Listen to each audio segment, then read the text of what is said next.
Shalom Bapak Ibu Saudara-saudari yang terkasih di dalam Kristus Yesus. Selamat pagi, salam sehat bagi kita semua.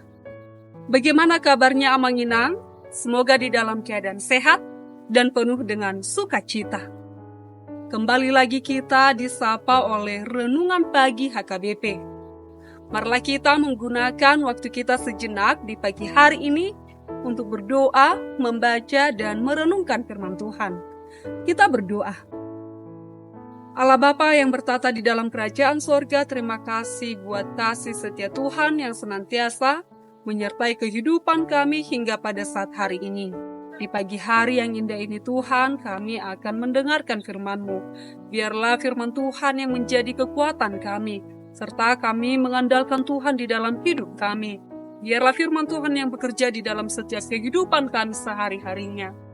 Berfirmanlah Engkau Tuhan, sebab kami telah siap untuk mendengarkannya. Di dalam Kristus Yesus kami berdoa dan mengucap syukur. Amin. Bapak, Ibu, Saudara-saudari yang terkasih di dalam Kristus Yesus, firman Tuhan yang mengawali aktivitas kita di pagi hari ini, Selasa 12 Maret 2024, diambil dari Kitab Yeremia pasal 22 ayat 29. Beginilah firman Tuhan. Hai negeri-negeri, dengarlah firman Tuhan. Demikian firman Tuhan. Dan yang menjadi topik renungan kita di pagi hari ini, mendengar firman Tuhan.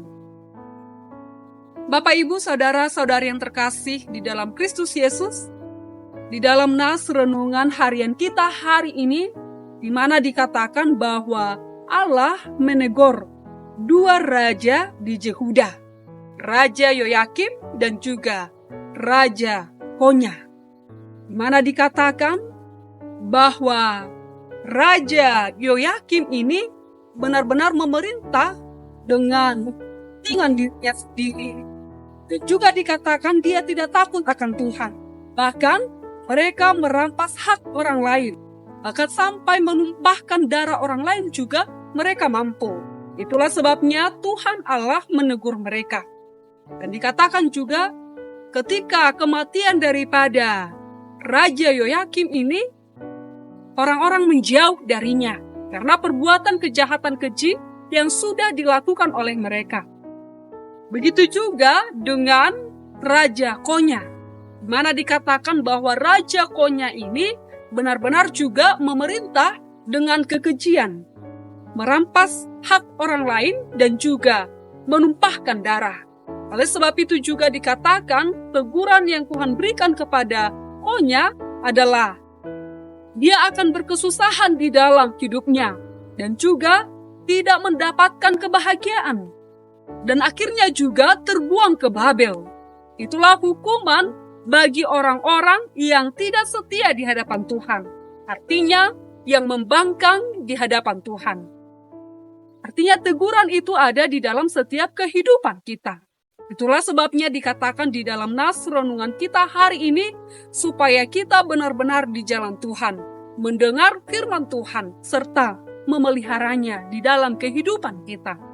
Dan juga dikatakan bahwa kedua raja ini adalah cucu daripada Raja Yosia, di mana Raja Yosia ini adalah takut akan Tuhan.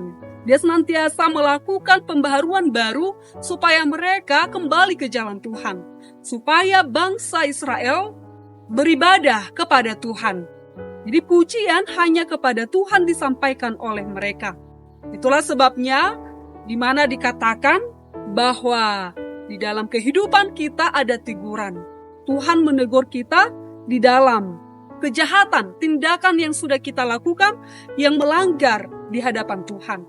Jadi kita sebagai anak-anak Tuhan senantiasalah memberikan hati kita, pikiran kita, membuka hati kita untuk di dalam Tuhan.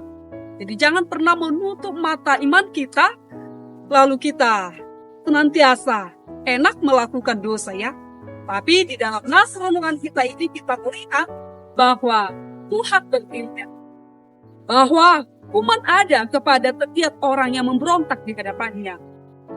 Dan dikatakan juga supaya kita mengingat bahwa dahsyatnya firman Tuhan mengubah kehidupan kita dari yang jahat menjadi orang-orang yang baik di hadapannya. Itulah sebabnya kita juga harus benar-benar membuka hati kita kepada Tuhan. Di jalan Tuhan ada kehidupan kekal. Jadi jangan pernah main-main dengan keimanan kita di hadapan Tuhan. Karena setiap orang yang main-main di dalam keimanannya, yang pastinya juga akan mendapatkan hukuman dari Tuhan. Itulah sebabnya senantiasalah komitmen di dalam Tuhan, mengikut Dia senantiasa di dalam kebenaran firman Tuhan. Sendengkanlah telinga kita untuk mendengarkan firman Tuhan. Jadi jangan pernah mau di dalam kejahatan. Jangan mau tinggal di dalam pelanggaran yang daripada dunia ini. Tapi mari senantiasa dibaharui oleh firman Tuhan. Berikanlah hatimu mendengarkan firman Tuhan. Kalau kita perhatikan di zaman sekarang ini sudah banyak dan juga masih ada orang yang memberikan hatinya, pikirannya kepada informasi-informasi yang lain. Mana dikatakan teknologi ini semakin canggih, tetapi semakin canggih juga kejahatan-kejahatan yang dilakukan oleh setiap orang yang tidak takut akan Tuhan. Untuk itu andalkanlah Tuhan di dalam setiap hidupku. Karena hanya di dalam Tuhan ada kehidupan kekal. Amin, kita berdoa.